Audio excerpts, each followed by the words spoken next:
Hi everybody! Today we're going to spend a little bit of time talking about pizzicato, spending a little bit of time with Miss Pitts.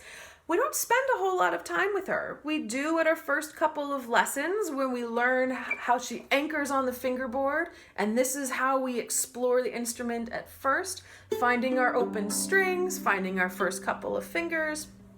But then when we start playing with the bow, we tend to forget about her for a while until we come across a piece, either a solo piece or an orchestral piece where we have to figure out how we're going to manage to hold the bow and pizzicato, which you can either do by rolling the bow deeper into the hand and going back to Miss Pitts like usual, or if you don't have time for that, simply keep your bow hand intact and release Miss Pitts, and you can get to your pizzicato much, much more quickly. But we never really spend time talking about the different kinds of sounds that we can make with pizzicato. Just like all of the different kinds of sounds we can make with the bow, whether we're doing slurs or staccato, or we're off the string, or we've got accents. We can do all of that stuff with the bow, but we can do so much with pizzicato as well. And most of the time, in order to do that, we're just going to change where on the pad of the finger we're doing the plucking and where exactly on the string we're also plucking.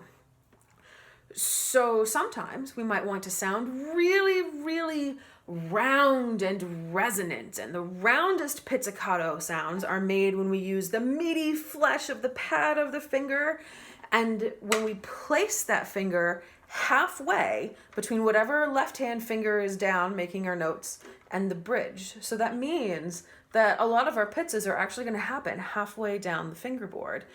And we're going to use this kind of pizz for things like the opening of Shostakovich's Viola Sonata, which opens with the viola doing all pizz.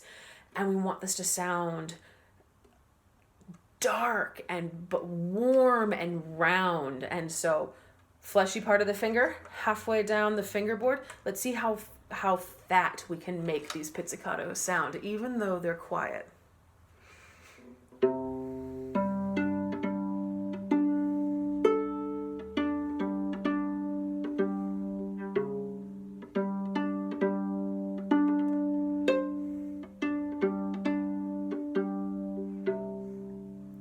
So those sound really, really round. And yes, them being open strings does help with that, but even sounds round because we use the fat part of our finger and we're halfway down the fingerboard. If we did use the tip of our finger and stayed way up here,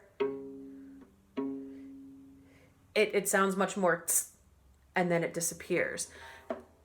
But sometimes that's the sound that we want. Like in Grieg's In the Hall of the Mountain King, we want to be really, really sneaky with our quiet pizzicato. And so we're going to stay up here near the edge of the fingerboard and use the very, very tip of our finger to get these quiet and sneaky pizzicatos. But we're still going to have accents in here. And just like with the bow, biting a little extra into the string, our pizzicatos are going to bite just a little bit extra into the string as well. Just make sure with our pizzicato, even with our accents, we're always pulling the string to the side, never straight up, unless of course it's Bartók pizz and we want that sound of the string slapping back into the fingerboard.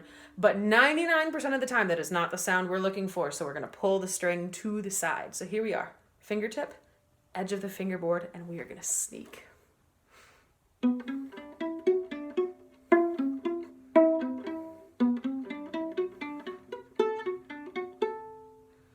Sounds much sneakier, much smaller, but still with those bright splotches of accents.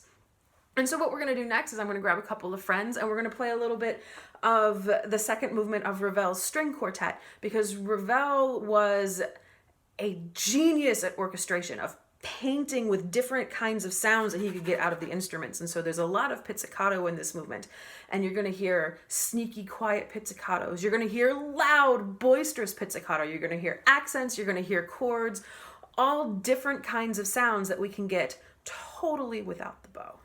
Hi everyone, these are my friends Kim and Rachel and Luke, and we are going to have some fun with some pizzicato and some Ravel.